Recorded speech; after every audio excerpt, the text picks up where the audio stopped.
చిగలి గ్రామంలో ఘనంగా క్రిస్మస్ వేడుకలు. ఆస్పరి మండల పరిధిలోని చిగలి గ్రామంలో క్రైస్తవులు సోదరుల ఆధ్వర్యంలో చర్చిలో ఘనంగా క్రిస్మస్ వేడుకలు నిర్వహించారు. క్రిస్మస్ వేడుకల్లో ముఖ్య అతిథులుగా పాల్గొన్న గ్రామ సర్పంచ్ రాధాకృష్ణను శాలువా పూలమాలతో సన్మానించారు. ఈ సందర్భంగా పాస్టర్ తిమోతి మాట్లాడుతూ ముందుగా క్రైస్తవ సోదరులకు అలాగే బంధుమిత్రులకు స్నేహితులకు ప్రతి ఒక్కరికి క్రిస్మస్ శుభాకాంక్షలు తెలిపారు.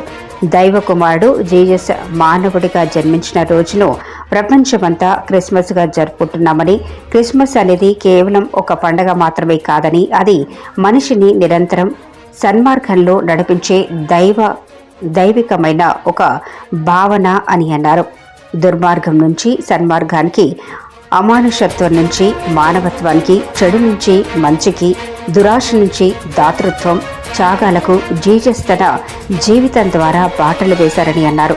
ఈ కార్యక్రమానికి ఆహ్వానించిన వెంటనే వచ్చి కార్యక్రమంలో పాల్గొన్న సర్పంచ్కి కృతజ్ఞతలు తెలియజేస్తున్నామని తెలిపారు. ఈ సందర్భంగా సర్పంచ్ రాధాకృష్ణ మాట్లాడుతూ సాటి మనుషుల పట్ల ప్రేమ, నిస్సహాయాల పట్ల కరుణ, ఆకాశమంతా సహనం, అవధులు లేని త్యాగం, శాంతియుత సహజీవనం, శత్రువుల పట్ల సైతం క్షమాగుణం, ఇవి జీసస్ తన జీవితం ద్వారా మనకు ఇచ్చిన సందేశాలని పేర్కొన్నారు. క్రిస్మస్ సందర్భంగా అందరికీ తన హృదయపూర్వక శుభాకాంక్షలు తెలిపారు. ఈ కార్యక్రమంలో గ్రామ క్రైస్తవులు తదితరులు పాల్గొన్నారు.